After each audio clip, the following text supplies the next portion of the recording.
Hey, I'm Billy Hallowell, and I am excited to be here. Thank you for having me. So, we're talking about storytelling in podcasting, and I want to give you just a little bit about my background so you kind of understand where I come from. I currently work at PureFlix. I'm the director of communication and content. And before PureFlix, I spent about 10 years working in different areas of Christian media, and not just Christian media, but also media more broadly. I've been a commentator, and I've also been a trained journalist. So I went to school for journalism, which is a really interesting form of storytelling, right? You're educating people, you're informing them, you're giving them the who, the what, the where, the when, and the why. And so that was my training. That was my official training. But I found that I had a lot of opinions. I had a lot of thoughts, and so I wanted to share those opinions and thoughts. And so I've been able to kind of work in the media journalism sphere as well as commentary. And so that's been really rewarding and amazing. And I've worked in a number of outlets. I was full-time as the senior editor at FaithWire. So if you're familiar with FaithWire, they are a wonderful media organization. And that was right before coming to PureFlix. And before that, I worked at The Blaze. I was the faith editor and the culture editor at theblaze.com for almost 6 years. So the reason I bring that up is because working in journalism and moving into podcasting, it's fascinating, right? You're trying to find a way in podcasting to tell a story, to convey information. And there are all sorts of podcasts in the Christian realm and the faith realm, and in general, right? We've got news podcasts, we've got really interesting, series that are fictionalized. And it reminds me a lot of the radio era before TV, right? When you were able to do so many different things on radio. And podcasting is a really cool twist on, I think, that past, right? Before we had moving pictures, before we had the technology that we have today, people being able to just communicate through audio. I mean, that is a challenge. It's a unique challenge because it's really easy to capture somebody's attention with imagery, right? But when you're only using a voice in sound or music, there's some interesting challenges there. So one of the things before I started podcasting that I realized was that telling a good story, anybody can tell a story, but can you tell a good story, right? And what goes in to really amazing storytelling? And so I guess I want to start by talking about persuasion, right? This is just sort of a side note, but I want to start with this because I think it's really fascinating. A lot of us, when we're talking about faith podcasting, it depends on what our focus is. It may be parenting, it may be news and politics. I mean, the list is a mile long. It may be apologetics, whatever it is, trying to convince people of something, either reaffirm a belief or help people move into a belief system, right? And in the Christian realm, that may be the gospel, trying to present the gospel to people, no matter what it is. Maybe it's just to encourage people. You're trying to move people from a point A to a point Z, or maybe it's point A to point J, however far you're trying to move them on, whatever path you're trying to move them on, you have to consider how are you going to appeal to people, right? How are you going to persuasively appeal to them? And so there's something that I want to pinpoint, and it's really just this three-tiered approach, and it's something that Aristotle talked about, and it has to do with our persuasion. When we are speaking, whether we're giving a speech like I am now, or whether we're hosting a podcast, we are going to rely on three different tactics to try to convince people to believe, think, or feel something. And those tactics are really logic, logos. It's something that Aristotle 2,300 years ago called logos, Logos.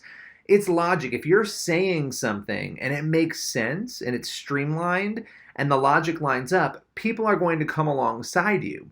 So you always want to make sure your arguments, your discussions are following logic. And I actually think that's the strongest thing you could, if you have logic in your corner, you could have the best ideas in the world. If you can't make them logically make sense, well, then you're not going to be successful.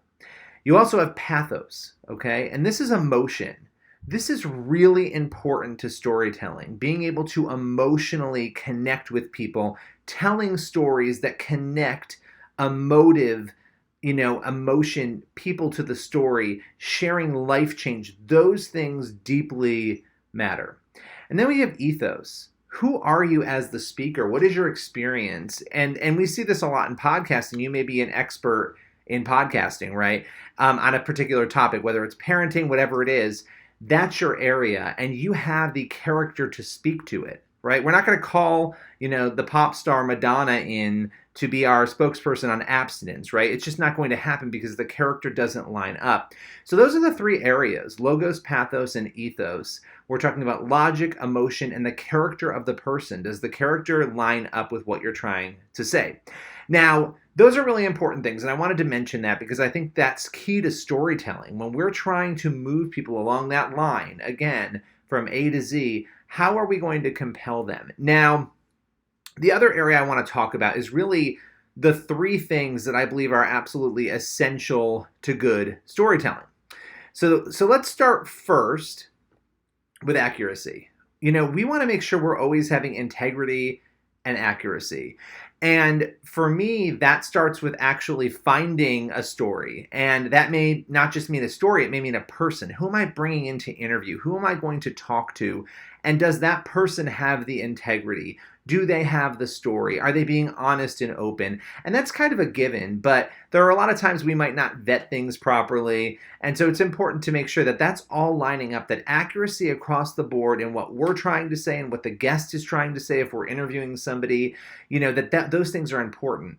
For me, a lot of my storytelling is told through other people. I particularly love and enjoy interviewing people, connecting with them, going in depth with individuals to hear their story. And so just to go back a little bit to the Blaze, as we're talking about accuracy and as we're talking about connecting with people, when I was at the Blaze and I was telling stories, the who, the what, the where, the when, the why, I started to realize that I was encountering these amazing stories about people who had gone from being a porn star to a pastor's wife. They had had this conversion experience. They'd encountered Jesus and their lives had changed. And that actually started to change me. And I started realizing, you go back to the logic, the emotion, the character, as I started exploring those stories myself and telling them to other people in podcast form, that sometimes the best and most compelling way to tell a story is to actually connect with somebody who has an accurate and a stunning story and to bring out those details, okay? And I call that the second most important thing in storytelling, and that's the golden nugget. Is the person you're bringing on somebody who actually has a story that has pieces in it that are hard to believe, that are incredible, that are inspirational, that elevate the conversation? So we want to make sure we're dealing with accuracy. We want to also make sure that we have golden nuggets, that we're going to pull those things out. And that means researching, knowing who these people are before they come on, having very solid questions for them. And these seem like basic components, but we sometimes rush and we forget these things. It's amazing what you can find out about people beforehand. And if you have the time, pre-screen people, talk with them before the interview, ask them what they want to cover. It's sometimes amazing what you'll learn in those pre-discussions, even a 5-10 minute discussion with an interview subject. So you want to make sure you're dealing with accuracy, you're pulling out golden nuggets. And the third thing is really, again, going back to those good questions.